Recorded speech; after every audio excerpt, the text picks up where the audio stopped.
What's up guys, World Ravager here with another movie review. This time I'm trying to record on my PS5 because I ran out of storage on my phone. So hopefully this goes as planned, and otherwise I might try it on my laptop and see how that goes and plan for the future. So let's get into it. On January 10th, 2023, I watched the movie Prey, starring Amber Midthunder and Dakota Beavers. It's about a Comanche warrior protecting her tribe from the alien predator that's hunting humans for sport and the intruding colonizers in order to keep her people from harm. It takes place in 1719 in the Great Plains following Naru, a young Native American woman who wants to become a great warrior like her brother. And while hunting a deer, she spots the lights of the predator's ship and vows to kill that mysterious beast to claim her title as a great warrior. But in the meantime, a member of the village is attacked by a mountain lion, which Naru tags along with Tabe, her brother, in his hunt of it. They find the wounded man, but the cougar succeeds in securing a kill regardless. Naru tries to kill the mountain lion, but is distracted by the mysterious presence of the predator and ends up falling off a tree and knocking herself unconscious. She wakes up back in the village with the news that Tabe has killed the mountain lion, so Naru sets off and finds a valley of dead bison, but no culprit found. She then gets caught in a marsh and has to use her newly improved hatchet attached to a string to pull herself out. Gets attacked by a bear, which gets killed by the predator. But when the predator tries to kill her, she gets stuck in a trap, and the predator leaves her alone as she's no longer a threat. Frenchmen have kidnapped Naru and Tabe and injured Tabe when Naru won't tell them what she knows about the predator. The Frenchmen use two of them as bait for the predator, which backfires and ends up with them all dead instead. But after Naru and Tabe escape, Naru finds one remaining Frenchman back at the camp and heals him in return for learning how to shoot his gun. The predator ends up tracking them there, but can't see the Frenchman with its thermal vision as its body temperature has been cooled with Naru's herb, which she realizes gives her an advantage against it. But the predator, following his warm blood trail, accidentally stumps on the Frenchman regardless, which causes him to scream, and the predator kill him anyway. Tabe and Naru confront the predator, wound it, but Tabe is killed. Naru flees and finds the last remaining Frenchman. She knocks him out, saws off one of his legs, uses him as bait for the predator, and then shoots off the predator's mask with the gun.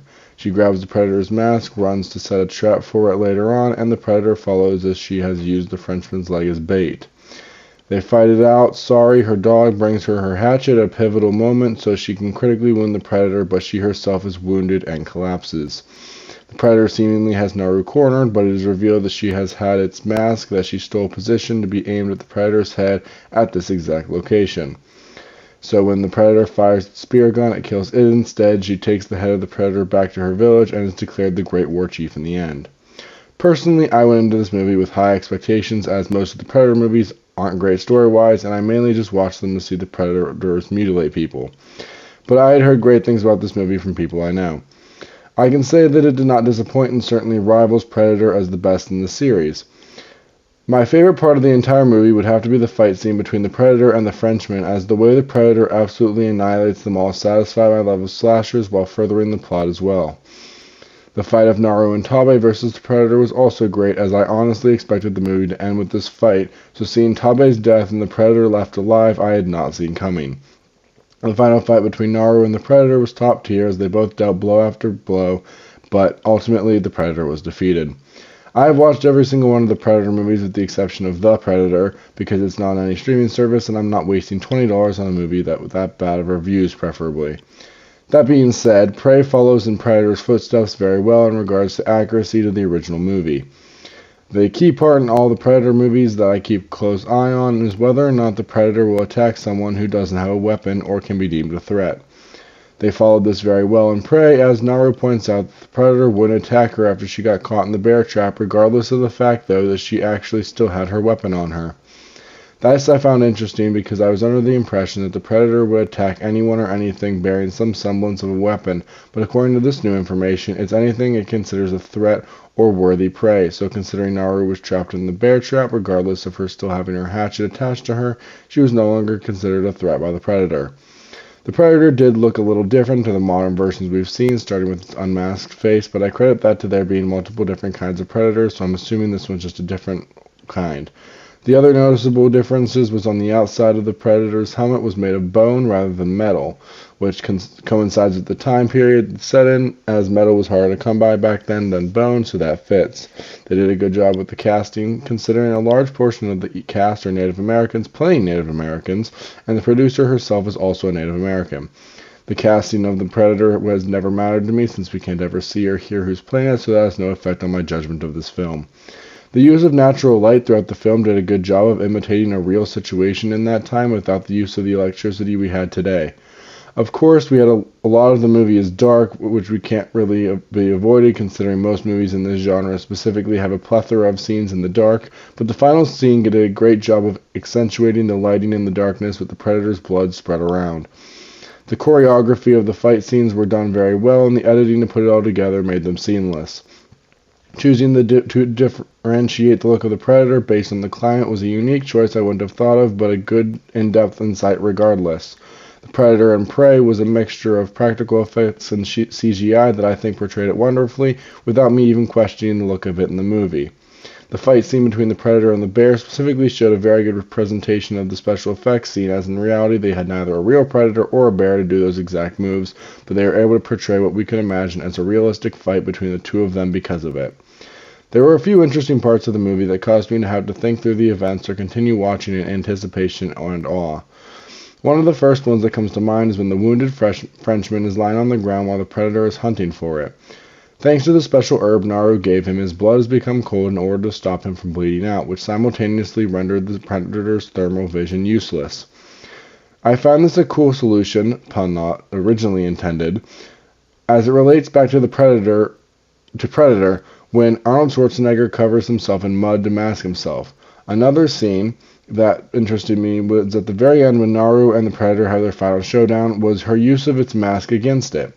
Not only did removing its mask cause its vision to become blurry, but attached to it is also the laser guidance system for its wrist-launched darts as well.